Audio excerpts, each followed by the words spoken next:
So growing up, middle school, high school, and actually college as well, my goal, my one-track mind, was to become a journalist. I took journalism classes in high school, worked on the yearbook.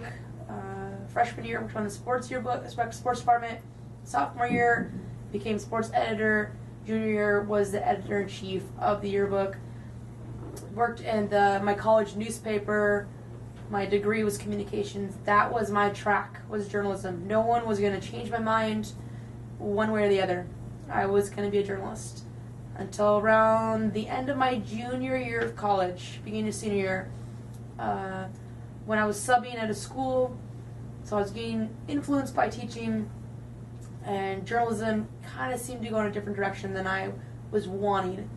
And it was about that time where my entire lifelong dream seemed to shatter. I had been focused so long on journalism, but it slowly became a part of my life. So I put journalism aside and went straight into teaching.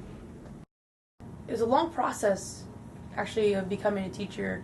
First with not wanting to be a teacher, then working as a substitute, then realizing I do want to be a teacher, having to go to school, but by that time I already had my undergrad degree, so I actually had to go back and get a master's degree in order to get my teaching license, do student teaching while getting my master's, traveling about 45-minute drive every day, twice a day actually, so an hour and a half driving, and then so a year long of student teaching, which most people do maybe about a month or so of student teaching, and because mine was linked with the master's program, I had a year-long student teaching session.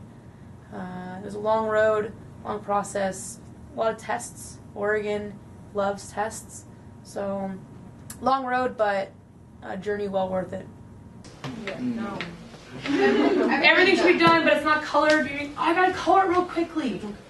Is that okay? No. I guess, I have a couple of goals as a teacher. One, I definitely want my students to just learn the grammar. Learn some grammar. And then, of course, as a speech teacher, not to use the fillers, just like I'm using right now. Maybe get rid of all those fillers. But really, the lifelong, I just want them to be creative. Use their minds, use their imaginations, really enjoy writing.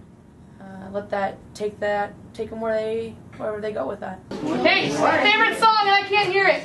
I guess if I was going to think about anything different or anything special I try to use in my classroom, I do like to make sure that students, other than just getting that A on a paper or whatever grade they're looking for, I like to make sure that they're rewarded other ways. So I do a Student of the Month program, and students can get Student of the Month or an honorable mention for certain activities or assignments or even behavior, just sort of like a simple reward system in the classroom.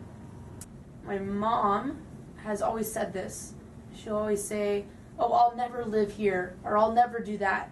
And then she ends up living there, or she ends up doing that.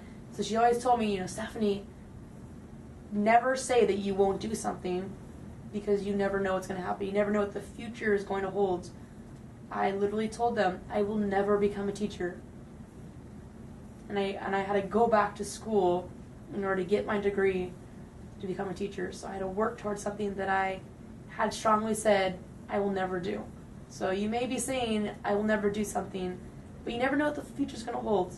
And the future usually knows what's best for you. So just go into it with your eyes wide open, ready to take on whatever comes your way.